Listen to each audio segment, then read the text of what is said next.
বিদায় করো। আন্দোলন সংগ্রাম করে আছি শ্রমিকদের পুনর্বাসন, সুচিকিৎসা, ক্ষতিপূরণ এবং হত্যাকাণ্ডের সাথে যারা দায়ী ব্যক্তি তাদের সর্বোচ্চ শাস্তি নিশ্চিতের দাবি করে আমরা 13 বছর যাবৎ আন্দোলন সংগ্রাম করে আছি। শুধু তাজরিন নয়, রানা প্লাজা সহ সকল হত্যাকাণ্ডের আমরা বিচার চাই। আপনারা জানেন স্পেকট্রাম, সাভারের বাইপেলে, তাজরিন ফ্যাশন, রানা প্লাজা, টাম্পাকো, আমরা কোন হত্যাকাণ্ডের বিচার পাই নাই। এই কারণে মালিকরা যা খুশি তাই করে শ্রম আইনকে তোয়াক্কা করে না। সংগ্রামের সাথে বন্ধুগণ, আমরা চাই দেলোয়ার সহ দায়ী ব্যক্তিদের সর্বোচ্চ শাস্তি নিশ্চিত, পুনর্বাসন, ক্ষতিপূরণ, সুচিকিৎসা আমরা দাবি করে আমরা দীর্ঘদিন যাবৎ সংগ্রাম করে আছি।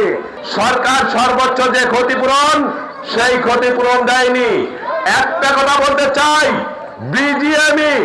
বিজিএমই কথা দিয়েছিল এই ভবনটি নির্মাণ করে শ্রমিকদের হাসপাতাল নির্মাণ করার জন্য, সেটা কথা দিয়েছিল, সেই কথা রাখেনি। আর একটা কথা দিয়েছিল, যারা আহত হয়েছে, যারা নিহত হয়েছে তাদের পরিবারকে পুনর্বাসন করার কথা ছিল, সেটা করেনি। তাদের ছেলে মেয়েদের লেখাপড়া করাতে চেয়েছিল, সেই লেখাপড়া করার দায়িত্ব দিতে চেয়েছিল, সেই লেখাপড়া করায়নি।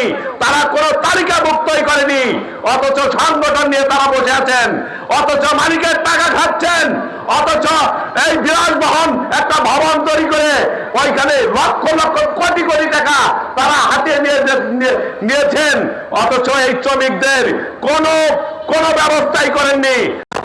111 জন শ্রমিককে হত্যা করা হয়েছে এই খুনিদের, তার কেন ফাঁসি হবে না? তার কেন আইনের আওতায় এনে সর্বোচ্চ বিচার হবে না? এটা কোন বাংলাদেশে আমরা বসবাস করি? আমরা চাই তার আইনের আওতায় এনে সর্বোচ্চ বিচার কার্যকলাপ করতে হবে এই বাংলাদেশে, নয় এই শ্রমিকরা কিন্তু বসে থাকবে না। আজকে মিজান ভাই বলেছেন আমরা মন্ত্রণালয় গ্রহ করব, শুধু মন্ত্রণালয় না, এমন হয়ে যাবে আগামী 14 বছর যখন হবে তখন আমরা এখানে আসবো না, সারা বাংলাদেশের শ্রমিক নেমে আসবে। তখন আমাদের কিভাবে অধিকার আদায় করতে হয় সেটা আমরা জানি।